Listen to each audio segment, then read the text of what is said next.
জীবনের মূল্য, এই বিরাট দামি কথাটাকে মৃণাল চক্রবর্তী একটি গল্পের মাধ্যমে বুঝিয়েছেন যে এই জীবনকে আমরা সবাই কে কীরকমভাবে দেখি, কেউ ভালো কেউ খারাপ।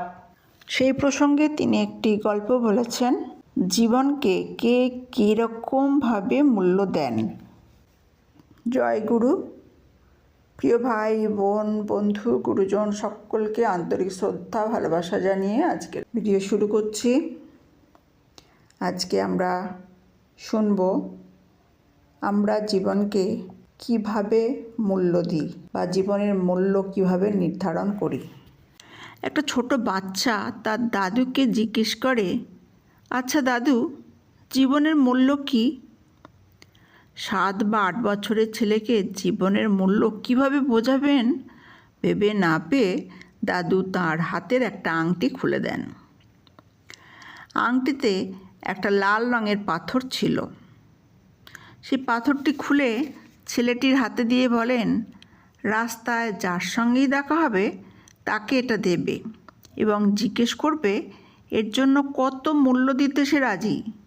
যে দামেই সে বলুক না কেন, তুমি তাকে ধন্যবাদ জানিয়ে বলবে পাথরটা তুমি বিক্রি করতে চাও না। ছেলেটি বাড়ি থেকে বেরিয়ে বাজারে এক লেবুওয়ালার কাছে গিয়ে পাথরটা দেখালো এবং জিজ্ঞেস করলো সে কত মূল্য দিতে পারবে। লেবুওয়ালা ঝুড়িতে 25টা লেবু নিয়ে বসেছিল বিক্রির জন্য। সে পাথরটা ভালো করে দেখে বলল, এর বিনিময়ে 25টা সে লেবু দিতে পারবে। ছেলেটি ধন্যবাদ জানিয়ে বলল সে পাথরটা বিক্রি করতে পারবে না, শুধু এর মূল্য জানতে চেয়েছিল। ছেলেটি আরেকটু এগিয়ে গিয়ে দেখল এক আপেলওয়ালা বসে আছে অনেকগুলো আপেল নিয়ে।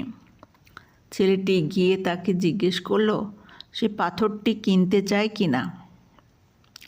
আপেলওয়ালা খুব ভালো করে পাথরটি দেখে বলল সেটা তার খুব পছন্দ হয়েছে এবং সে বিনিময়ে 10 পেটি আপেল দিতে পারবে। বাচ্চাটা হাসতে হাসতে বলল, ধন্যবাদ, কিন্তু পাথরটি সে বিক্রি করতে পারবে না। ছেলেটা আরও কিছুটা এগিয়ে গিয়ে দেখলো এক সোনা রূপার দোকান। সেখানকার দোকানদার পাথরটা দেখে খুশি হয়ে বলল পাথরটা তার খুব কাজে লাগবে। পাথরটার জন্য সে 1000 টাকা আর কিছু পরিমাণ সোনা দিতে পারবে ছেলেটিকে। ছেলেটি আবার তাকে ধন্যবাদ দিয়ে বলল পাথরটা সে বিক্রি করতে পারবে না, দিতেও পারবে না।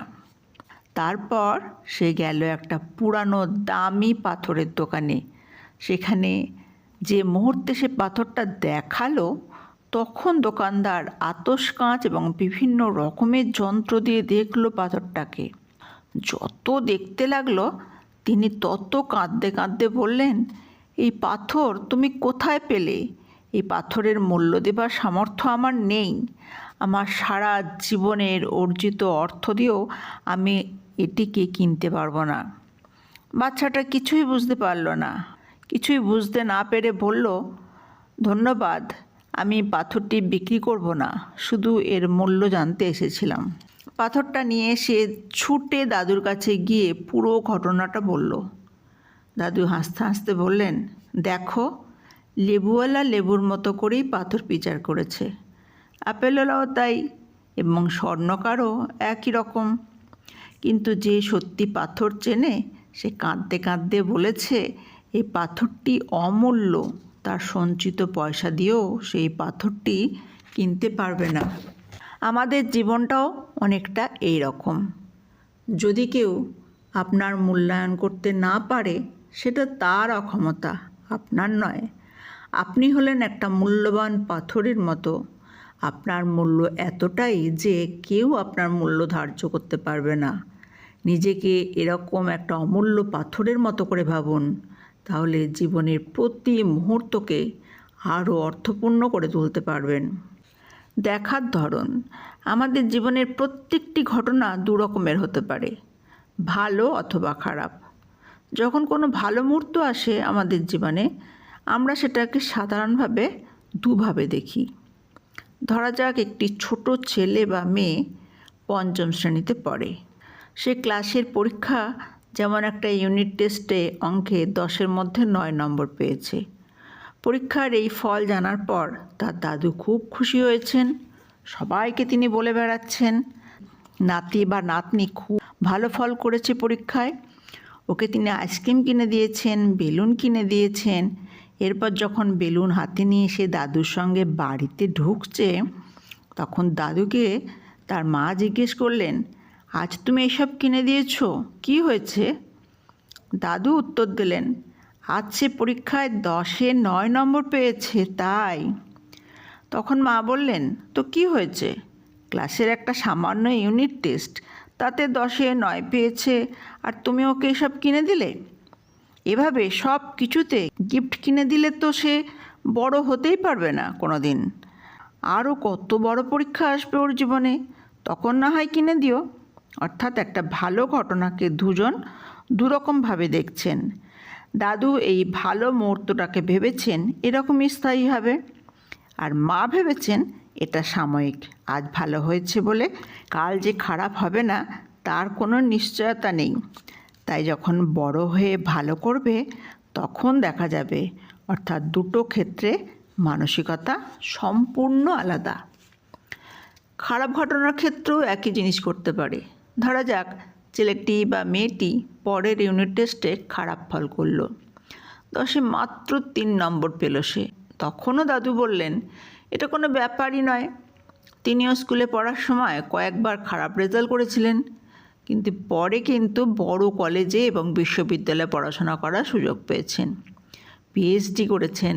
তিনি আবার নাতি বা নাতনিকে বেলুন কিনে দিলেন যাতে সে মন খারাপ না করে। এর ফলে মা আবারও দাদুর উপর রাগ করলেন।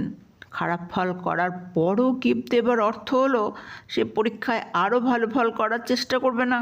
দাদুকে মা বলল, এভাবে ওর জীবনটাই তো নষ্ট হয়ে যাবে, ওর এবং মায়েরও। অর্থাৎ এক্ষেত্রে খারাপ ঘটনাটিকে দাদু একটা সাময়িক ঘটনা হিসেবে ভেবেছেন, আর মা ভাবছেন এই খারাপ ফল করার ব্যাপারটা সব সময় ঘটতে থাকবে, অর্থাৎ স্থায়ীভাবে ঘটতে থাকবে। দাদু ভেবেছেন খারাপ ঘটনাতে মুষড়ে না পড়ে সেখান থেকে যথাযথ শিক্ষা নিয়ে ভবিষ্যতের জন্য প্রস্তুতি নেওয়া দরকার।